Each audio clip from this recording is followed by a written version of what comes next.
Volta às aulas. Primeiro dia é marcado por blitzes de segurança da PM e problemas no passe estudantil do DFTrans. Corrida eleitoral. 3 partidos confirmam apoio a Geraldo Alckmin e 5 nomes lançam candidatura ao Buriti. Balanço da Lava Jato.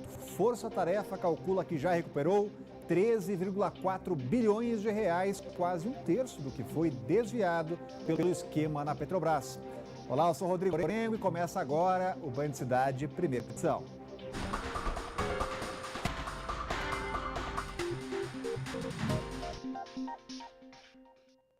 O mando de campo era do Vasco, mas quem se sentiu em casa no estádio Mané Garrincha foi o Corinthians. Com 3 gols do paraguaio Romero, o time venceu de virada o gigante da Colina por 4-1.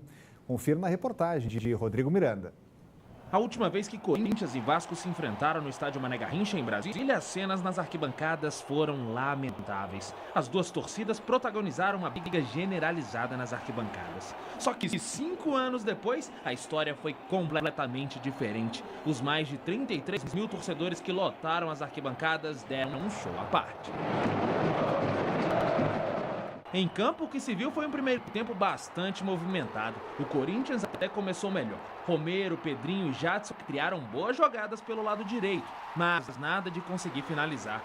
Só que foi o Vasco que começou a levar perigo ao gol de Cássio. Primeiro com o chute de Iago Pikachu para fora e depois na cabeçada de Andrés Rios.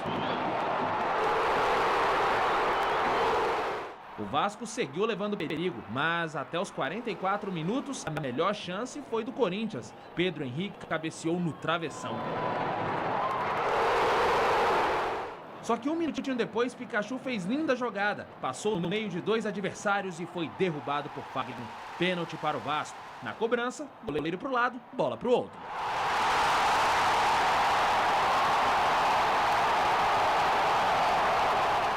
O puxão de orelha de Osmar Loz deve ter sido grande no vestiário. O Corinthians chutou a gol apenas 3 vezes nos primeiros 45 minutos. E para mudar isso, nada melhor do que contar com um atacante em boa fase. Logo aos 3 minutos, Cleison puxou o contra-ataque, serviu o Jadson, que achou Romero, o novo centroavante do Timão, livre dentro da área. O paraguaio chutou rasteiro, que a bola ainda passou por 3 jogadores do Vasco antes de encontrar as redes de Martins Silva.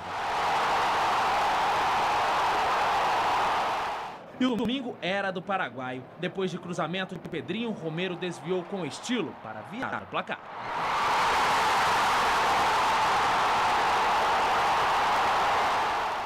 Aos 31, Matheus Vital foi derrubado dentro da área. Na cobrança, Jadson, de contrato renovado, deslocou Martins Silva. Para fechar com chave de ouro o domingo dos corintianos, de Romero, o paraguaio recebeu lindo passe e cara a cara com o goleiro, bateu para fechar o placar e ultrapassar Ronaldo Fenômeno na artilharia do Corinthians.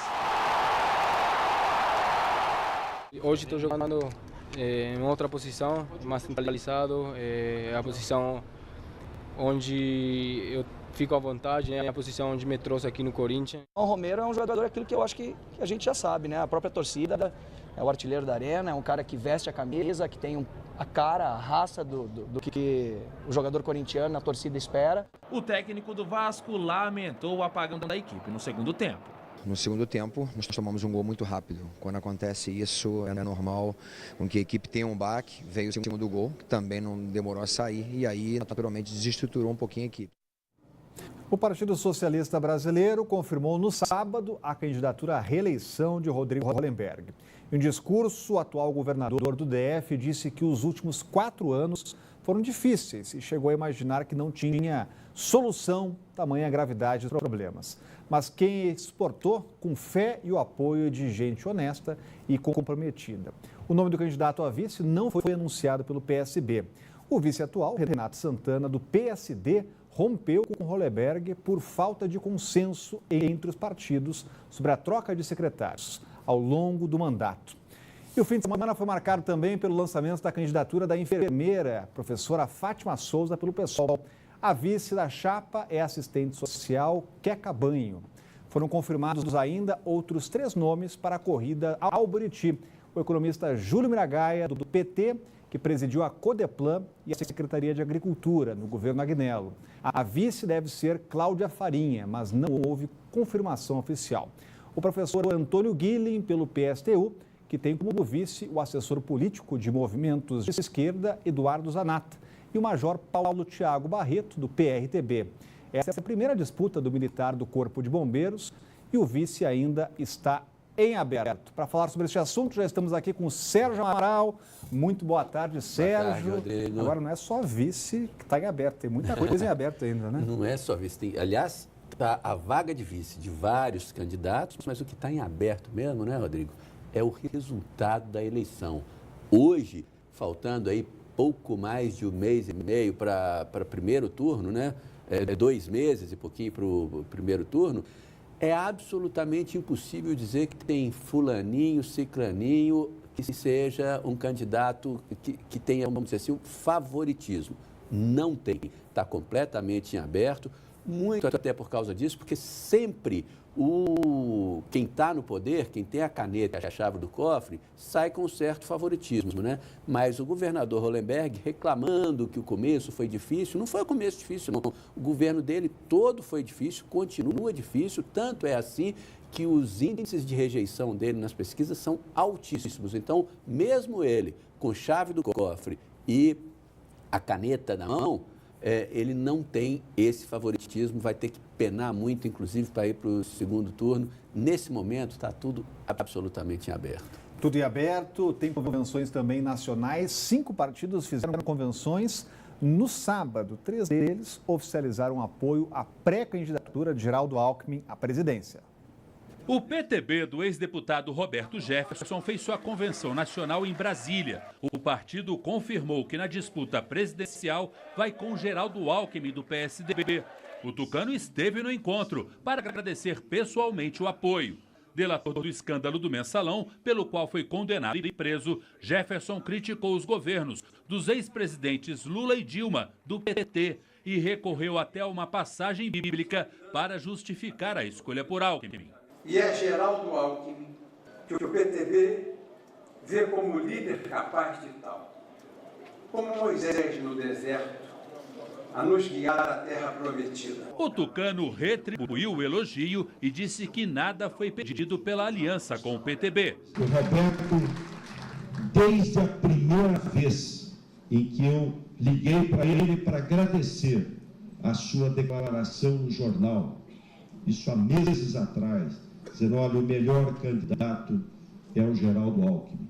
Até hoje, não pediu nada, absolutamente nada. Geraldo Alckmin é quem mais tem atraído o apoio dos políticos numa grande aliança nacional. Além do PTB, o bloco formado por 5 partidos de centro, o chamado Centrão, também já bateu martelo.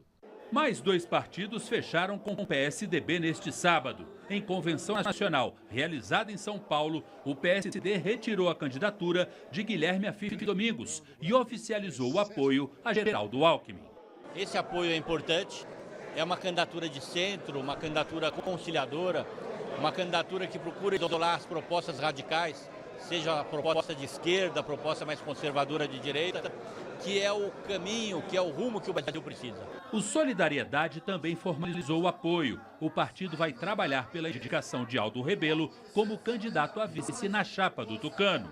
Eu acho que nós precisamos olhar para o futuro do Brasil e para essas eleições com essa agenda, com uma agenda de pacificação, com uma agenda que una o Brasil para retomar o crescimento. Já o Partido Democracia Cristã oficializou a candidatura de José Maria Imael, que vai concorrer à presidência pela 5ª vez. O número de partidos com representantes confirmados até agora na corrida ao Planalto subiu para 6. PSL de Jair Bolsonaro, PDT de Ciro Gomes, PSOL de Guilherme Boulos, PSC de Paulo Rabelo de Castro, PSTU de Vera Lúcia e DC de José Maria Imael.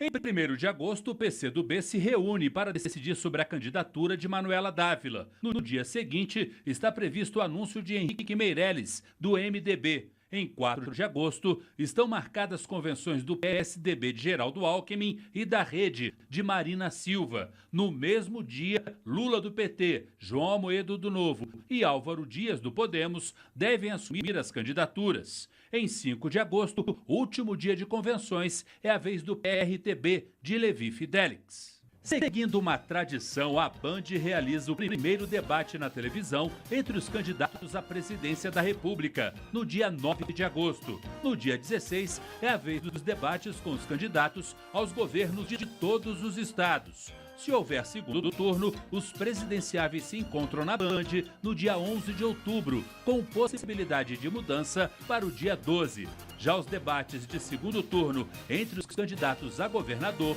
estão marcados para o dia 18. Sérgio Amaral, você falou há pouco que o cenário local não tem favorito. E o nacional, hein, Sérgio? Por enquanto também não tem favorito, né? Absolutamente aberto, até porque o primeiro lugar nas pesquisas, indicado em todas as pesquisas, é um candidato que não existe, né? A candidatura que não existe é o candidato Lula que está preso. Então, ele vai ser barrado pela lei da ficha limpa. Isso aí é pule de 10, né? Entre os outros, também não há favorito. Agora, com esse latifúndio na propaganda eleitoral que o candidato Geraldo Alckmin vai ter, porque ele vai ter praticamente metade de todo o horário eleitoral gratuito no rádio e na TV, ele pode ganhar um pouquinho mais de fôlego. Aliás, a história mostra que em 4 eleições depois da redemocratização, em 94, 98, em 2010 e em 2014, o presidente eleito foi aquele que tinha maior tempo de propaganda gratuita no rádio e TV.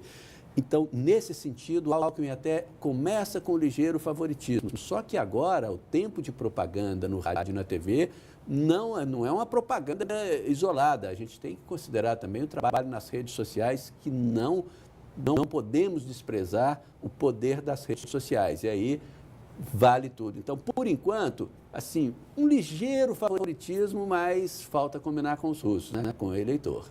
Sérgio, você falou há pouco de candidato preso e sabe que o Ministério Público Federal garantiu que exigirá o cumprimento da lei da ficha limpa nessas eleições e que vai cobrar a devolução de dinheiro público usado por candidatos que venham a ser enquadrados pela Justiça Eleitoral. Os detalhes estão chegando ao vivo com a Renata Dourado. Muito boa tarde, Renata. O Ministério Público, então, vai olhar com lupa essas candidaturas, né? Exatamente isso. Rodrigo, boa tarde para você e para o Sérgio Amaral. Uma excelente semana para todos que estão aí nos acompanhando. A gente lembra aqui que o financiamento privado de campanha está proibido. Então, os empresários, eles não podem mais fazer aquelas doações de campanha, né? E isso, de acordo com especialistas, é um avanço, porque a gente sabe que a ideologia passa longe, muito longe desses empresários, da maioria, ao menos, que contribuem. Então, tem alguns interesses escusos aí por trás. Então, foi criado um fundo com recursos públicos. E aí é com esses recursos públicos que é destinado, esse dinheiro que é destinado a esses candidatos. Então, o que a Procuradora-Geral da República falou? Olha, tem candidatos que estão aí se posicionando, mas que sabem que lá na frente vão se tornar inelegíveis. Então, o que ela está pedindo? Nós vamos pedir todo esse dinheiro que foi gasto com esses candidatos, nós vamos pedir o ressarcimento aos cofres públicos. Ela citou alguns exemplos de casos de inelegibilidade, por exemplo, condenação transitada em julgado, quando já houve a condenação em última instância que não pode mais recorrer. Tem também a suspensão dos direitos políticos ou condenação por lesão ao patrimônio. E sem contar o que vocês estavam falando aí, essa questão da lei da ficha limpa, e que se enquadra aí nesse quadro, um caso bastante emblemático, é sim o do ex-presidente da República, Luiz Inácio Lula da Silva, que o PT já disse, a gente já viu inclusive na reportagem do Alex Guzmão, que vai referendar o nome dele, vai apresentar o nome dele no próximo dia 4. Só que ele se enquadra nessa lei da ficha limpa, ele é considerado ficha suja. E a Procuradora da República disse mais, diz também que vai pedir a impugnação, além desse dinheiro aí, vai pedir a impugnação de qualquer candidato considerado ficha suja. Então ela deu uma entrevista, nós separamos um trecho aí dessa entrevista, vamos ouvir. Nossa expectativa, portanto, é de fazer prevalecer a lei da ficha limpa, a rigidez do processo eleitoral e usaremos todos os mecanismos à nossa disposição para isso. O Ministério Público Eleitoral agirá assim, promovendo o ressarcimento aos cofres públicos do financiamento de candidaturas de pessoas inelegíveis. Agora, Sérgio Amaral, quando fala em ressarcimento aos cofres públicos, a gente fica um pé um pouco atrás. Será que é possível mesmo? Olha, é muito difícil. Isso vai dar, no mínimo, uma boa briga jurídica. Porque se a pessoa começa a fazer a campanha, porque até aquele momento ela está protegida por lei, ela pode ser candidata. Então, se depois a justiça derruba a candidatura dela, torna essa pessoa inelegível, e a partir dali ela não pode gastar mais dinheiro. Mas o dinheiro que gastou para trás, ela ainda estava protegida. Então, no mínimo, uma boa discussão jurídica. Agora, esse assunto suscita outro debate, que é a prisão após a condenação em segunda instância. Tem 2 ações no Supremo, vai mudar presidente. Será que isso entra para a pauta ainda este ano? Olha, o futuro presidente, o ministro José Antônio Dias Toffoli, já tem dado reiteradas dicas de que ele não vai colocar essa questão em votação assim que ele assumir. Muita gente fala, a origem dele é o PT, ele é amigo do ex-presidente Lula, ele vai colocar, mas ele já tem dado várias dicas de que considera que colocar isso agora em votação seria fulanizar a questão, seria colocar o Supremo para decidir uma questão por conta de um candidato, e isso é muito pouco provável que aconteça. Valeu, Sérgio. Olha, a seguir, primeiro dia de aula é marcado por problemas nos cartões do DF Trans. E o Band Cidade está voltando já.